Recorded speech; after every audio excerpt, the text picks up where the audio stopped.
Welcome, all of you watching from DOPS to another of our live CBD sessions and the talks where you can learn as well as get a CBD point. And tonight will be a continuation of our medical legal series, which have been kindly organized by Dr. Shield. So while waiting for more of you to come on board, I'd like to just show you a little short clip about Dr. Shield. We're Dr. Shield, and we do insurance differently than most companies. Things like simplifying details so it's easy to understand what makes us Malaysia's most innovative indemnity provider. As a Dr. Shield client, you'll enjoy comprehensive coverage with fewer exclusions. With some insurers, you'll only find out what's not covered when you make a claim. Our policy details are online and easy for everyone to understand. Competitive premiums that don't keep increasing. Many insurers increase their premiums across the board to compensate for losses. Dr. Shield limits the number of doctors insured from high-risk categories, so our premiums start fair and stay fair. Prompt dispute resolutions. We're pro-mediation because settlement and negotiation, instead of endless litigation, is better for everyone. Career and reputation protection. Typically, litigation can drain a doctor financially and emotionally. We limit the damage by both, so our clients emerge good names intact. And peace of mind, because a happy doctor is a good doctor. Our different approach to creating policies means we put you first, before us, so you can enjoy your career and sleep like a baby, even if you've just delivered one. Dr. Shield, insurance with a difference.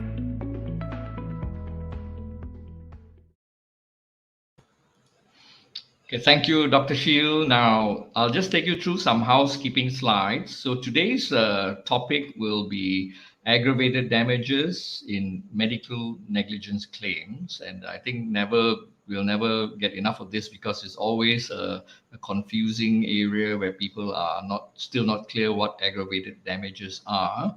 And the speaker is Ms. Anit Kaur Randawa of Asbir Hira Singh and Co. Okay, I'll introduce her in a bit, but let's go through the usual housekeeping slides. And for those who are new to us, we will prefer you to use Slido for our Q&A. Okay, you can scan this QR code with your normal barcode scanner, not the MMA app, just a normal barcode scanner, and it will take you to slido.com, or if you already have the Slido app or on the slido.com website, enter the code 363938, which will take you to our Q&A section on Slido, okay, which we'll prefer you to use. But if you want to use the comment section in YouTube or our DOPS Facebook group, feel free as well. But the Q&A will only be at the end of the talk.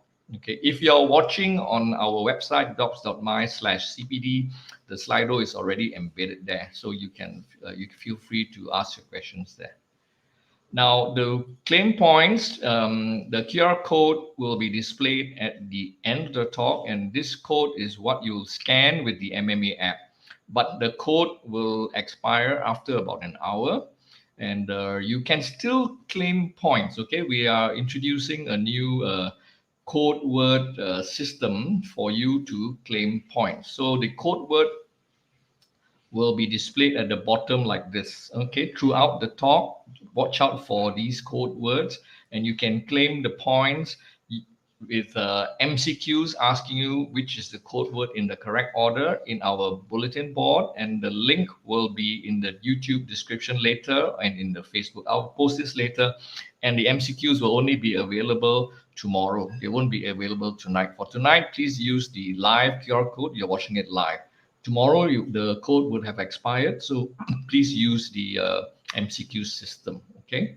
So that's our way to help you if you're unable to catch this talk live.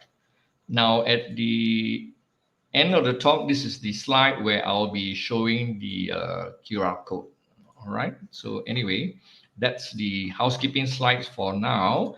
And without further ado, let me introduce our guest, our honored guest, Anit. Hi, Anit. Your microphone is muted, so you can unmute. How are you? I'm good. Thank you for having me, Dr. Tay. Oh, thank you for joining us. I think it's we can never get enough of lawyers to Really? help us understand all this the minefield which we need to navigate these days, given so many medical legal matters, especially when it comes to aggravated damages. So we had two talks away by Mr. Sridhar, something similar, but I think you're going into much deeper detail and Yeah. with some case examples and illustrated this time with some slides. So I will, without further ado, I'd like you to maybe carry on with your presentation. I think you have like 30 something slides to show us. So I do. I do. I hope it's not too heavy. I'll start doing the best I can. Wait, hang on. yeah, yeah. Okay, share screen. Entire screen. Okay. And can you see that? Yes, it's fine. It looks great. Maybe you click on the hide thing so that bar goes away. Is Yeah, this good? perfect. Okay. So I will leave you to entertain our doctors and educate. Sorry, not entertain. Educate our doctors. I'll remove myself from the stream. So it's all yours. The stage is yours, Anit. Thank you. Good evening, doctors, and thank you for tuning in on a Wednesday night when I know you've got many other better things to do, including save lives. And I hope everyone's keeping safe through this pandemic. So I've been tasked today to speak about aggravated damages. You know, when you go to court, you see many different types of damages, and then, you know, as doctors, you get confused. Like, you know, what are they? So I'm going to try to explain it to you in an easier way. So let's go to the definition first. The Duhame's Law Dictionary defines aggravated damages as damages awarded by a court to reflect exceptional harm done to a plaintiff of a tort action. So how is this relevant to doctors? Because anytime a claim is brought under medical negligence, it's brought under tort. Tort is basically where negligence falls. It's that area of law where negligence falls. So when an action is brought under tort, that's when aggravated damages kick in.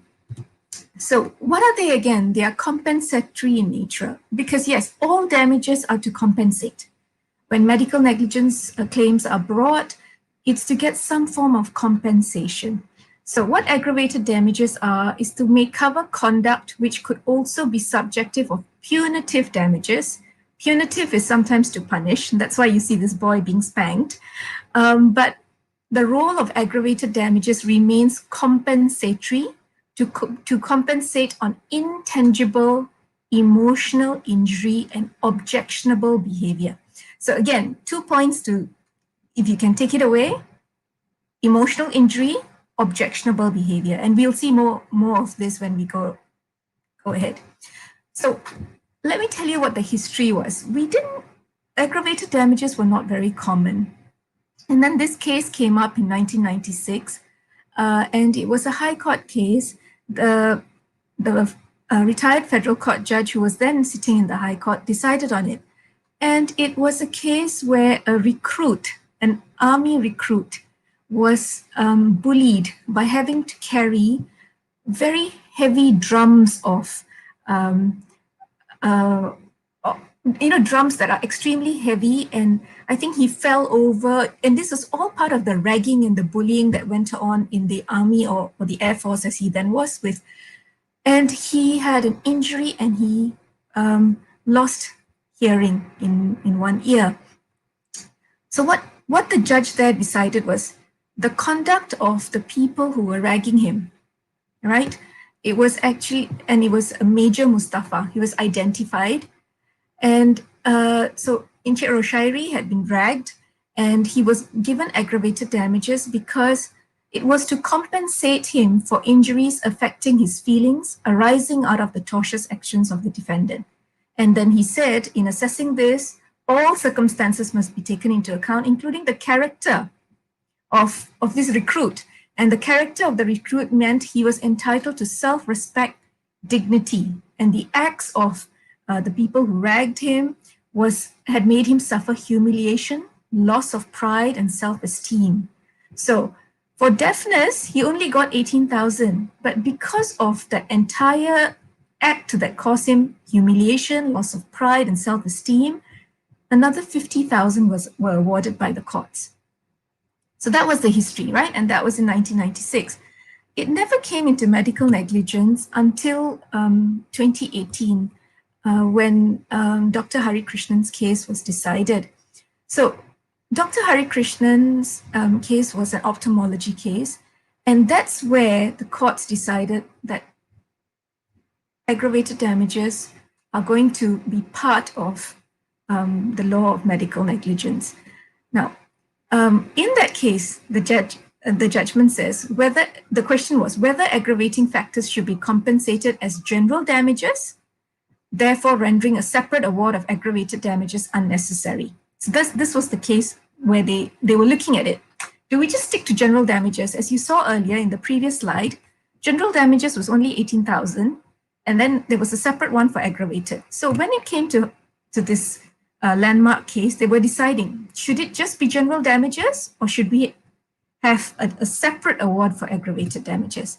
So let me tell you in a story form what happened. So if we think of this as a movie script, we have got three, we've got the patient, and then we've got three other characters. We've got Dr. Hari, who's the ophthalmologist, Dr. Namazi, who was the anesthetist, and you've got the hospital, which is the Tun Usinon National High Hospital.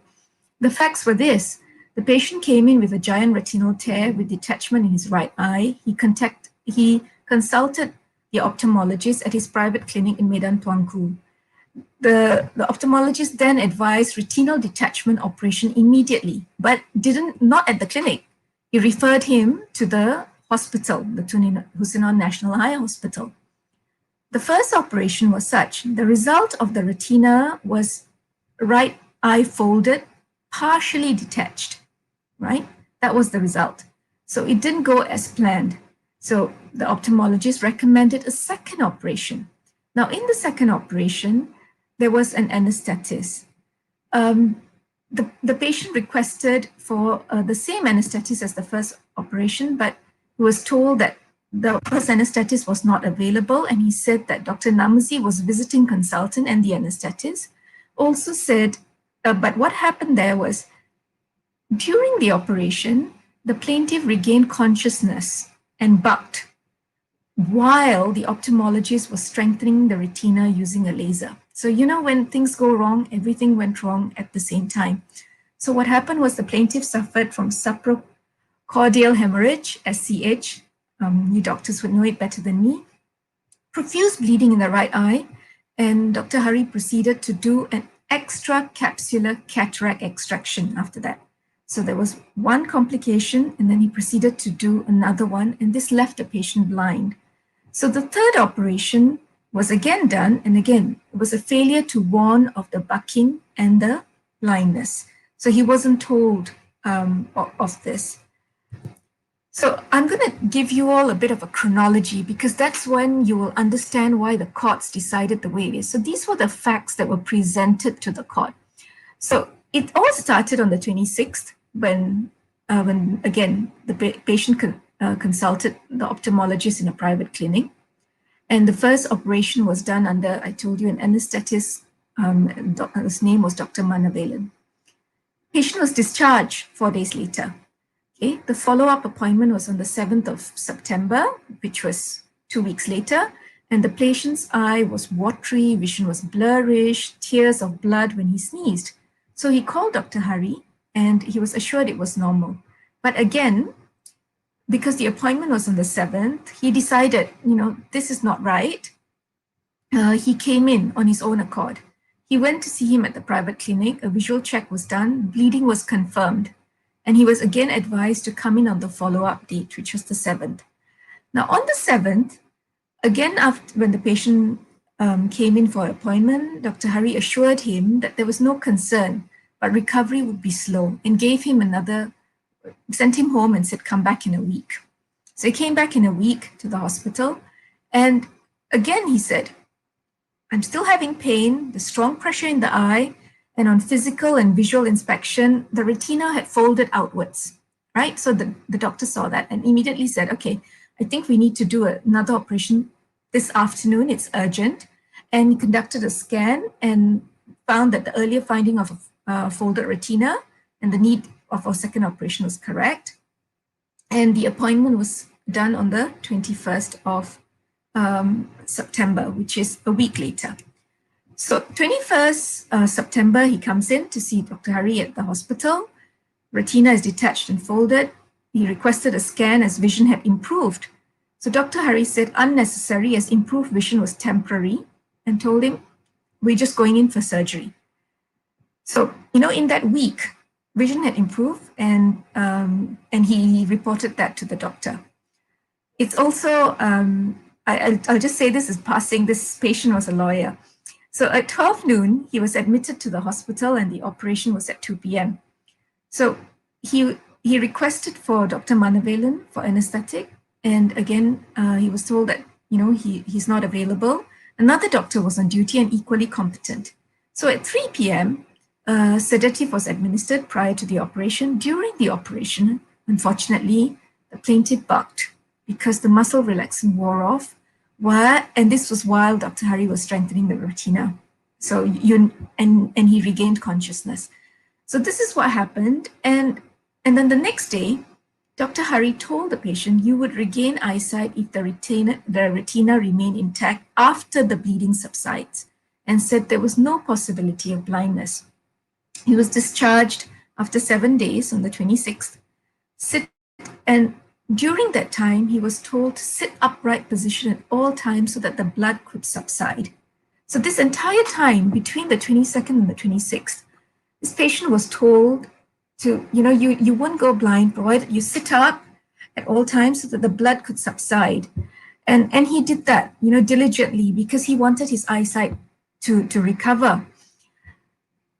So after his discharge, he went to get a second opinion from a different doctor, and who said the lens had been removed and he couldn't do a washing. So basically what happened in this case was patient was left blind. So this is what happened, right? So this is the background of everything. So the crux of what the lawyers for Dr. Hari and Dr. Namazi said was aggravated damages should be part of general damages. I told you this earlier, where it's a case of assault, which we dealt with the recruit who was bullied, false imprisonment, malicious prosecution, also in defamation cases. So they argued, yes, patient has gone blind, patient should be compensated for the blindness, but nothing more than that. But the court was very concerned because the experts said the golden rule is when you encounter a damage, you close up and get out. So if you go back to what I had put down, the patient had undergone, after SCH, there was a capsular cataract extraction also done. And that's what left him blind. So what did the court decide? The court said 200,000 for general damages, and this was way above what we normally see in general damages at that point in time. Also said 1 million ringgit in aggravated damages, which was 5 times the general damages awarded, and special damages, which are things you can quantify and claim, which is medical bills, traveling, your whatever gauzes you buy, eye drops, or anything else, glasses, spectacles, 8014. That was all. So he got 1.2 million. And this was upheld all the way, from the High Court all the way up to the Federal Court. So what did the Federal Court say?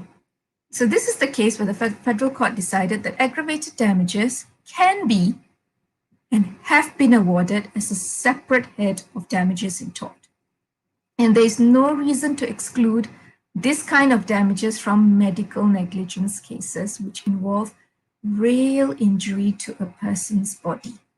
So this was decided by the then Chief Justice, Tan Sri Rao Sharif, and this was basically the start of aggravated damages having a permanent place in medical negligence cases. So the aggravated damages of 1 million ringgit was for continuous conduct, and the court found that both the doctors were negligent in failing to come clean with the patient and failing to warn the patient of the risk of bucking and blindness in the care and management of the patient. That's why, so this was the real basis, the duty of candor, to be candid. And that's why aggravated damages were awarded. I'm going to read out some of the extracts of that judgment so that you understand why the judge decided the way he did. And the federal court, the whole bench decided the way they did. So the federal court actually said, and I'll read out the part that is in red because that's more relevant. If the scale of the horror or assault increases the injury to the claimant's feelings, the damage is aggravated. And hence, the damages are aggravated. And the court have recognized this in their awards. So, layman's term, you've got an injury, but it's aggravated when the patient's feelings increases. So the damage therefore becomes aggravated. So it went back to this doctor-patient relationship of managing not just the patient's illness, but also the feelings. It is true that it does not have to be an amount awarded for aggravated damages separate from the basic award for the injury to feelings, but the concept of aggravated damages has not been long recognized, but was emphasized and highlighted by Lord Devlin when declaring exemplary damages. So this is what I'm going to say. However, I'm unable to accept that a mere fact of basic award to compensate that is important. And in a nutshell, what it said was, it follows that any injury for which compensation has been given as part of an award for basic damages should not be the subject of further compensation in the form of an award for aggravated damages. So this is what the court held. Went on to finally quote a different case in the High Court and said it was reasonable for the High Court to grant general and aggravated damages, even in the tort of sexual harassment. The Mohammad Rizwan case, which the federal court quoted here, was a case where the tort of sexual harassment was for the first time recognized in Malaysia. We don't have sexual harassment legislation. We don't have any statute that says that. But in this case, the court recognized the tort of sexual harassment and also granted aggravated damages to an employee of Tabung Haji, Miss Asma, who had been sexually harassed by her boss. So in quoting all that, that was the reasoning of the court. And the Chief Justice said it can be seen from the above cases that aggravated damages can be and have been awarded as separate head of damages. And there's no reason to exclude this kind of damage from medical negligence cases, right? So that's why we have aggravated damages today. So since then, I just wanted to show you the patient was given 200,000 for the loss of vision. So when we normally go with quantifying damages, one of the bases that we go to is on the compendium, which is available to lawyers. And normally blindness in one eye, the damage is about 82,500. But in this particular case, it was already 200,000 and then aggravated damages 5 times more, right? So a loss of an eye between 82 to 93 is about the higher range. So why is this case so important to doctors? And why do you have to take heed? Firstly, the awarding of aggravated damages in medical negligence cases is cast in stone. So secondly, it's a drastic increase even in general damages beyond the compendium that I showed you. So the message to doctors is please tailor your coverage, your personal indemnity coverage accordingly. So, if you had only taken a 1 million coverage, this would have been way more than that. And then it went all the way up to the federal court. So case study 2. So again, another story. And this is the case of Stanley Isaacs, administrator of the estate of Dr. Suzanne Thomas against the government of Malaysia. This was decided a year later. The facts were this. Dr. Suzanne was a former head of outpatients department of HKL. She was admitted, basically she had some medical problems. She had first gone to Tropicana hospital where she had sought treatment of arthritis of her last ankle, septic arthritis of her right ankle. And basically she was 62, but because she was a former government servant, she said she wanted to come back. And this was close to Christmas time. She came back to HKL. So septic arthritis was what she was diagnosed with in Tropicana. She was treated for osteoarthritis in HKL, and she was found in a semi-conscious state in the morning of the 21st of December 2014. Immediately, she was transferred to ICU that night, intubated and ventilated, and she died on Christmas Day. A series of unfortunate events, but again, it starts off with the initial diagnosis. So what happened in this case? The High Court awarded $735,000, out of which $500,000 was for aggravated damages.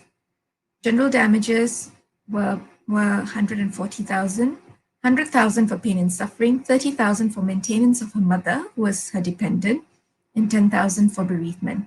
$95,000 in special damages, and this is how the breakdown was: interest and then costs of $120,000. So this is how the breakdown was. So again, look at this: general damages $140,000, aggravated damages $500,000. Why did the court decide this way? Both the estate's counsel, as in her family's counsel, submitted that the death was avoidable if not for the careless and reckless conduct of the medical doctor at the hospital, because the doctor refused to consider the diagnosis of septic arthritis made a day earlier at the private hospital and said, no, we'll make our own diagnosis, and refused to even look at it, right? So the complete disregard was detriment to the patient's safety.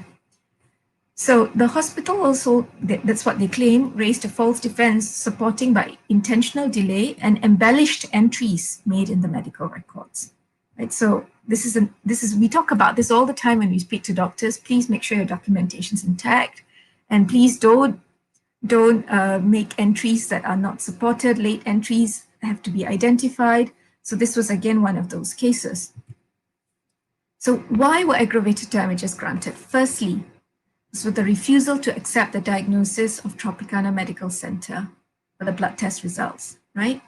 In this case, they even took the blood when she arrived at HKL, but I think they forgot to send it to the lab so it coagulated, right? So this is what happened. So they made a diagnosis of osteoarthritis and said they will base it on their own test, took the blood to read and forgot about it. So it never went. Then when she collapsed in the ward, there was no doctor around. Her son-in-law, who was an anesthetic trainee, came and attended to stabilize her, and later he was told he acted unethically in stabilizing her. So, there were all these issues. We know it was holiday season. We know a lot of people were on leave, and it's very close to Christmas. But again, for a former person who served in that hospital, the court regarded this all as factors for aggravated damages.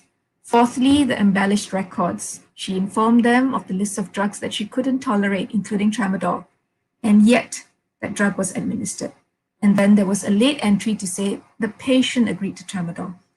I think with doctors, we know that when they're allergic to something, they will definitely not agree to being prescribed to that medication. But again, this was a series of events that happened. And when I think they wanted an apology. They just wanted some closure of the family. They went to have a meeting with the hospital, the grievance mechanism meeting. And the consultant said he would have treated them exactly the same way, right? He wouldn't have, even after all this was pointed out, he said, I wouldn't have done things any differently. So again, the lack of duty of candor, of being candid, some element of concealment, and the conduct that the court said seems unprofessional and aggravating features is where the court felt that there had to be compensation. This case was appealed by the government of Malaysia, but I think the appeal was withdrawn, so this is the final judgment. Now, so those were two medical negligence cases, one that cast it in stone, another one that applied it. So after that, what also came up was another Court of Appeal case, and this was actually a different case. This was involving DBKL. It's not a medical negligence case, but there's certain concepts of aggravated damages, which has also now been imported into to expand the concept of medical aggravated damages as it applies to medical negligence cases. So what the judge here decided was aggravated damages are now classified as a species of compensatory damages, which are awarded as additional compensation where there has been an intangible injury to the interests of personality of the person, or where this injury has been caused or exaggerated conduct of the defendant. So again, we keep seeing this, right? In every case that we see, some sort of injury, an injury that you cannot say it's tangible, whether it's to the emotion, to the personality, then you see it, and then they even refer to conduct of the person who is alleged to have done the wrong, right? So this was against DBKL, and the court, the learned judge in Zawawi Saleh quoted a passage from a case in England against the police where it says, "We do not think it's possible to indicate a precise arithmetic relationship." So, doctors as well say, how much? So this is what the court says. We can't indicate a precise arithmetic relationship between basic damages and aggravated damages because the circumstances will vary from case to case. In an ordinary way, however, we should not expect that aggravated damages to be as such as twice the basic damage, except perhaps where on the particular facts of the case, basic damage are modest. So it's sort of set it to say approximately twice, but if you saw in the first case study of Dr. Hari, it was 5 times. In the second case study, it was 180,000 and then 500,000 in aggravated damages, so almost 2.5 times, right? In aggravated damages. So here, this is about the mathematical formula. How much? So this is the judge, the learned judge, Zawawi Saleh, as his lordship then was, he's now in the federal court, also quoted a passage from Singapore, the Singapore case, and says aggravated damages are meant to compensate for the aggravation of injury. They are not an arbitrary top-up unrelated to the desire of the court to compensate for the aggravation. Right? And granted 2 million, the registrar had granted 2 million and exemplary damages of 2.5. High Court said 2 million, okay, but brought down the exemplary damages to 527. And again, the Court of Appeal said 300,000 aggravated damages from 2 million and exemplary damages of 703. Dr. Tay told me earlier that doctors are very interested about the difference in aggravated and exemplary damages. Let me try in layman's terms to sort of explain it to you. Aggravated damages are granted when there is proof of some sort of injury to a patient or to a person, whether the deafness, the blindness, some injury. That's when you grant aggravated damages. Exemplary damages is purely on conduct. Conduct to signify the court's disapproval, to condemn, to denounce, and in a way to act as a deterrent for it to reoccur, that this should be the last time such a case comes to court. So in this Datuk Bandar case, was something the mayor's office had done quite badly, that they needed to send out this thing. They not just gave aggravated damages, they also granted exemplary damages. Now, since then, we've had aggravated damages cropping up very, very often. And we've recently had it this year, decided in the federal court again, in a case of death in custody, where a person in remand, that means waiting trial, who had been arrested, had passed away in custody. So in this case, the federal court decided on the facts, punishment can and ought to be meted out under aggravated damages, which was also specifically prayed for. In its very nature, aggravated damages are to compensate the victims, or in this instance, his estate, for unacceptable behavior of the appellants. Exemplary and aggravated damages are intertwined when it comes to this particular tortious claim. So when it comes to death in custody cases, which is not medical negligence, it's intertwined. But I just tried to illustrate earlier that with medical negligence cases, it may be just an aggravated thing where there's an injury and it may not be exemplary. So this is some latest cases which are even unreported. This is the case of Yap Sao Leong against the government of Malaysia. It's unreported, and it's a case that was decided this year in the High Court in JB. So this was a baby who was born under C-section after prolonged labor in Kluang GH with an FGAR score of 3.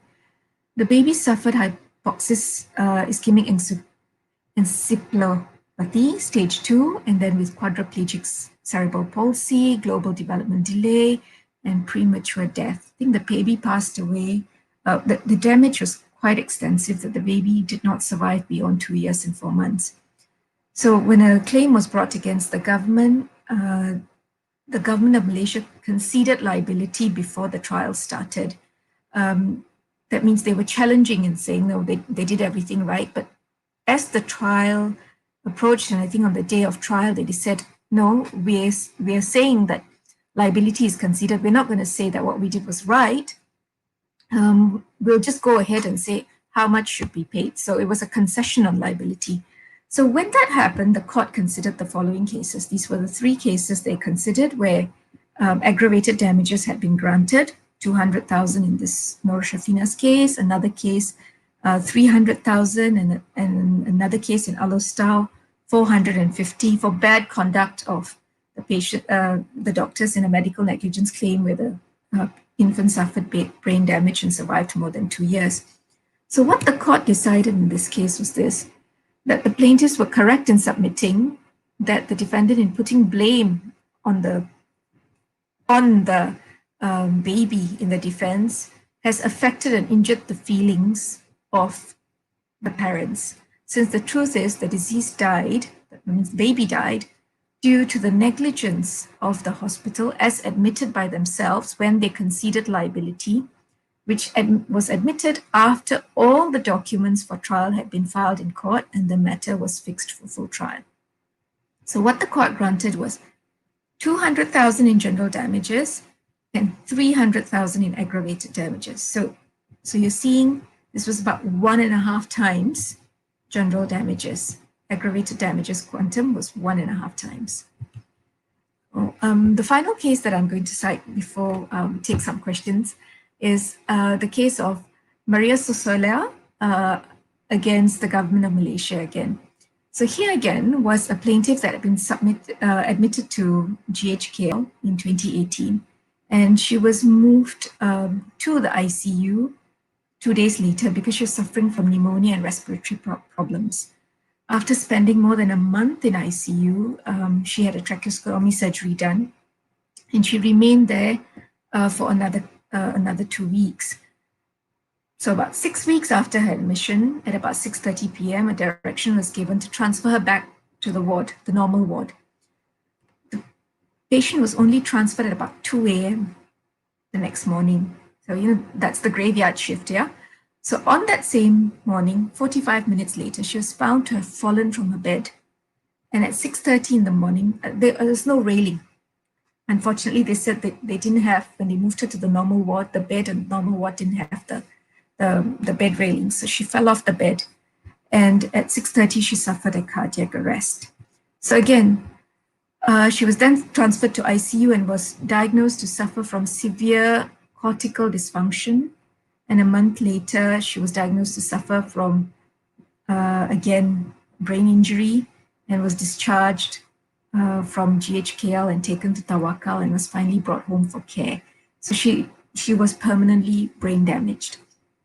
So in this case, the patient was awarded 300,000 in general damages, 200,000 in aggravated, which was a first time less than general damages, and then the future damages were 489,000 and special damages 244,000. In this case, the patient's life expectancy was not more than 5 years. So I think on the average, these were the future damages for her to have a decent care at home for that period. So basically, when we look at damages as a whole, it's to compensate, it's to reward. It's less still a punishment, right? It's not a reward. It's just to put the patient back in the position that the patient would have been had the injury not occurred, right? So this is definitely the rule. But as shown, when you have other factors, and what are those factors? You have humiliating circumstances where the patient's emotions are affected, where you have conduct, when you have high-handed, malicious, oppressive conduct, where, like you said, we don't want to rely on other diagnoses. We will do it ourselves. And then the way the trial was conducted. So as I showed earlier, there is a general thing to say it should not exceed 2 times, but it has. So again, it varies on a case-by-case basis, but these are the factors that come in. So the important thing is to be candid with the patient, and when you're candid, the patient has to accept it. Yes, sometimes they may not accept it straight away, but at least whenever there's a medical error, they will not feel humiliated by saying, oh no, sit up for 4 days, the blood will drain, and then only for it not to have any effect. So candor is very important. And in the last case, as we saw, it's the way litigation was also conducted that became a factor. So that's the end of my slides, and I hope I have not bored you very much. And I'll be very happy to take any questions. Thank you very much, Anit. We will now move on to the Q&A. I think you all been inundated with a lot of good examples, and I hope it's clear. We've got one question here, actually. Medical negligence case, same as criminal case, sexual harassment case. I think they were a bit confused when you brought up that question. Okay, so let me explain this. Sexual harassment is not criminal. The case that I cited, the case of Muhammad Rizwan against Asma, was when sexual harassment was recognized as a tort. Medical negligence as well is under the law of tort. Sexual harassment, earlier on, they only said, oh, go to the police and see if the police takes a case. But in the case of Muhammad Rizwan against Asma, it was recognized that sexual harassment is a tort on its own. And because in that case, the conduct of the superior was so bad, the words used, the kind of bullying that she went through, the harassment that she went through, aggravated damages were granted to her. So it's not the same. Criminal cases are different. Criminal cases, lawyers like me don't do. It's in the police and criminal lawyers. So the person who prosecutes are the DPPs, the Deputy Public Prosecutors. But this was a case for civil wrong. And I think what is interesting in that case of Muhammad Rizwan was when the sexual harassment police report was lodged, the police found that there was no further action to be taken. They did not even charge him for sexual harassment. And when they found that, he came back and sued her and said, you have defamed me. See, the police found nothing wrong. You have defamed me. So when he sued her for defamation, she then counterclaimed, sued back, and said, no, actually, I was harassed. And I want now compensation for the fact that I was harassed by you. And he lost the defamation suit, and we courts made history by saying we recognize sexual harassment as a tort, and they're going to grant you damages and aggravated damages. Okay. I hope that's clear. I have a question for you. Sure. I mean, these are all examples of aggravated damages. And Yes. it's not only that we should have the insurance cover, but actually prevention is better than cure. Absolutely. So what do you think, what are the best steps to take as a doctor in order to prevent this specter of aggravated damages coming on top of general damages? Okay.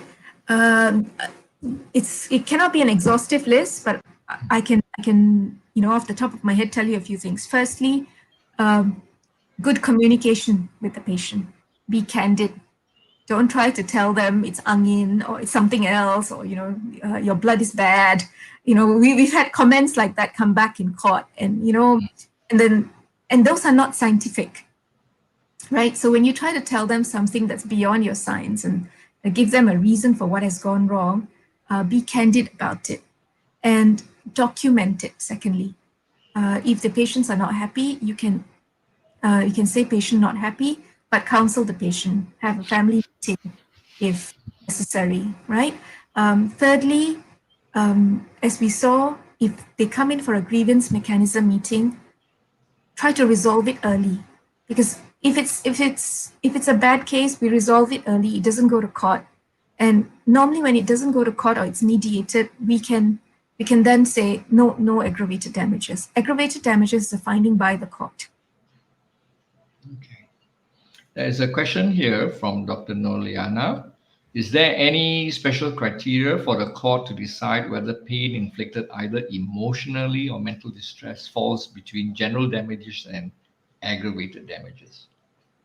Okay, there is no specific criteria, but general damages are never ordinarily quantified under for mental or emotional distress unless you have an expert report to prove it, right?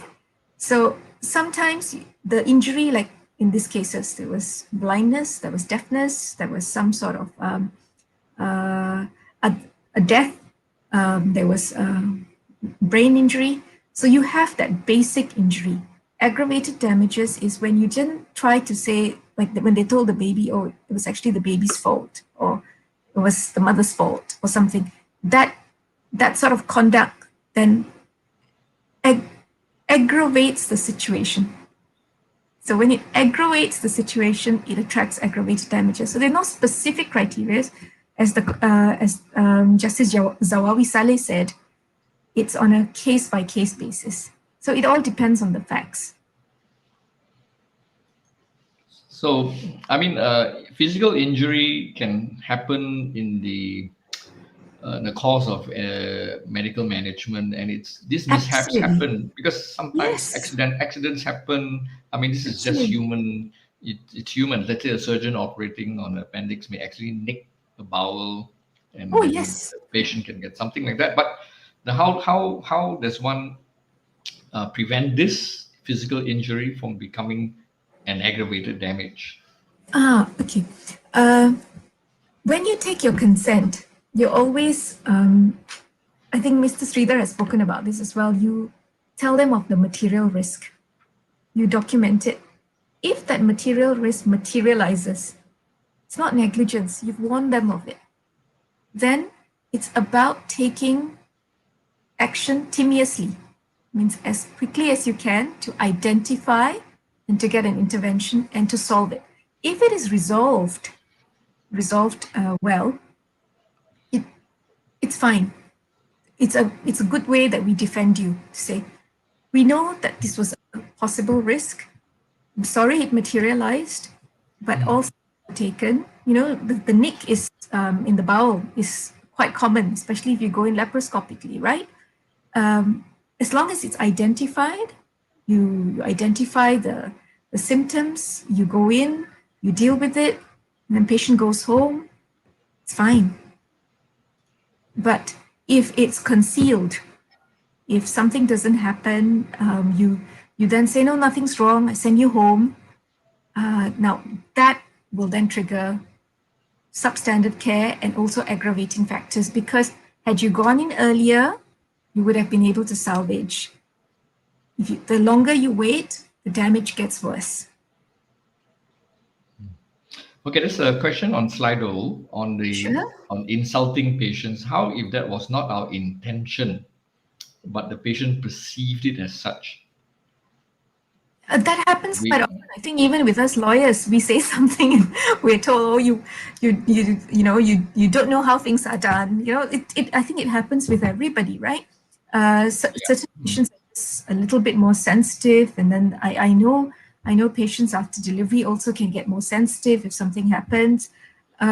So it's about good documentation. So if you said, I advise the patient A, B, C, and it's in your notes, and if the patient says, no, but he used these words, and if there's a documentation to say, no, actually this was advised, and then it becomes what the patient says and what the doctor says in court. But at least the documentation would help you.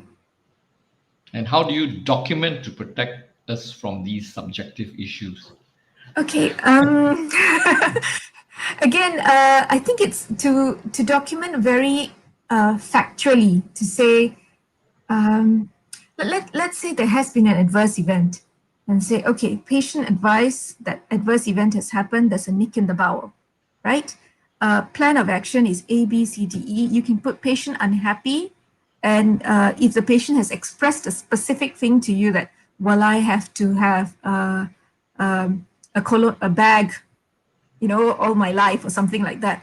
Patient expressed this concern addressed, right? So at least it's there that this was a conversation that happened. Sometimes it's also about the cost in private hospitals. And then financial counseling comes in, because they come in with a certain budget, don't they? They say, oh, we're going to get this done, and this is our insurance coverage, and this is the budget. And then the minute the coverage starts the claim starts escalating, and then the hospitalization gets longer, that also becomes a concern. That's very true. When the financially, if the financial stresses are high, then the medical legal risks also increase, or at least there will be some increased tendency to seek recompense, or at least that direction will be something people may lean into. So I guess documentation is very important, and should strive to. It's easier said than done, in a very, it's taking consent as detailed. If we outline the side effects of every drug, it will probably take thousands of pages, and the patient will not be able to finish reading, and then you don't know what to absorb. It actually becomes it becomes not practical, impractical.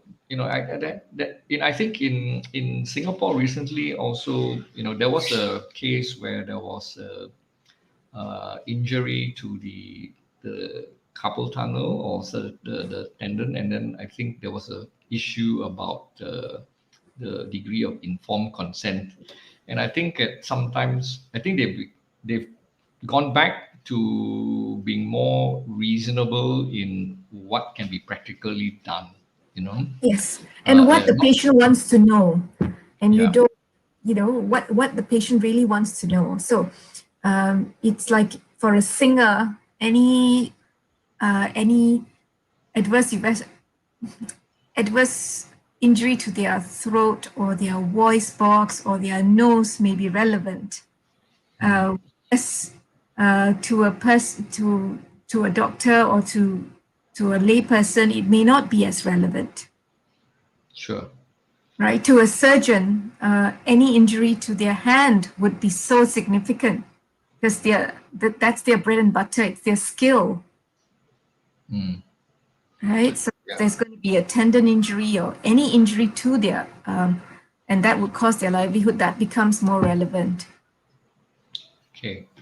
So the material risk, that's what you mentioned. Yeah. Yes. Okay. I think if there are any other questions, Anit has been giving us a lot of her time. It's almost an hour, and we will. I would like to go on to the QR code. This is what everybody is hoping to see because CPD points are so important now. So let me get the slides up. Okay. So I said the QR code will be displayed at the end of the talk. The code will expire after an hour or so, but please bear in mind you can claim points even the code is expired by taking the code words. Now, there's one final code word I haven't displayed yet, and that's code word number 5. Okay. So the other 4 code words were displayed throughout the talk earlier. So this is just to make sure you've been paying attention to the fabulous talk. So the QR code is now displayed, and all of us will be able to whip out our phones and the MMA app. I think lawyers don't need this. Oh, we Yet. do. We do, actually. We do. We need CPD points for our practicing certificate too. At 2, as they say. So let me check. Yeah, my code scanned well, so I've got well over 20 points now. I mean, but for those who are struggling, every point matters. But it's not so much the point. Actually, it's what you learn. I think it's very important. I think we come to these sessions not for the point, but actually to learn something. And I think we can take home some. If there's some take home point, what would you say, Anit? Some take home point too about aggravated damages. Yeah. I think it all boils down to communication. And, the kind of communication you have with your patient. And we've seen situations where doctors have communicated very effectively, shown empathy, and patients who even have had injuries that may be claimable just walk away and say it's okay. It's all about how you made the person feel as well, So if the mayor's office is very high-handed with you, I think everybody wants to look for a lawyer and say, "Oh, I'm going to get the mayor for this." Politically, right now, I think that's the similar situation. So it's about communication and making them feel that they matter. And sometimes it's just taking a little bit of time outside your clinic or spending a little bit of time with that one patient to alleviate their fears and to tell them that all was done right. So if you do that, generally, I think you will have patients that love you. I think that's very important word of wisdom. Thank you very much. So I think without any further ado, we would thank Anit for your valuable time and your parting with your wisdom and in this area of which is actually very vexing for us these days as practitioners. But I think it's given us insight and at least some idea how to prevent it or mitigate it should that be a problem in our future practice. So thank you once again, Anit. And thank you very much for having me. Yeah, I hope you can join us again for a future session. Yeah. So I'm going to end the broadcast now. So I wish everybody good night and have a good. I think there are a few thank yous there. Thank you. Thank you, Anit. Just one more question. Is it considered negligence if possible, potential risks well informed to the patient? Okay. If you had informed the patient of the risk and the risk materialized, and then you identified that complication and dealt with it, then you have got a defense. It may still, it's still a medical error, but it was something that was anticipated and you deal with it. So if the risk materializes and you deal with the injury and set it right, or at least deal with it quickly, make the appropriate referrals, then it's easy to defend you. And it was documented. Not And the it was information. documented. And Absolutely. Communicated, otherwise... documented. That's it. All right. Okay. I think we will. It's 1 hour is up. So I hope you all got your points. If you did not, you can scroll back the video and scan. And then if you have watched this like tomorrow on Thursday or Friday, you still get your points. I'll put up the MCQ by tomorrow in the bulletin board, and you can log in and get your points for watching. Okay.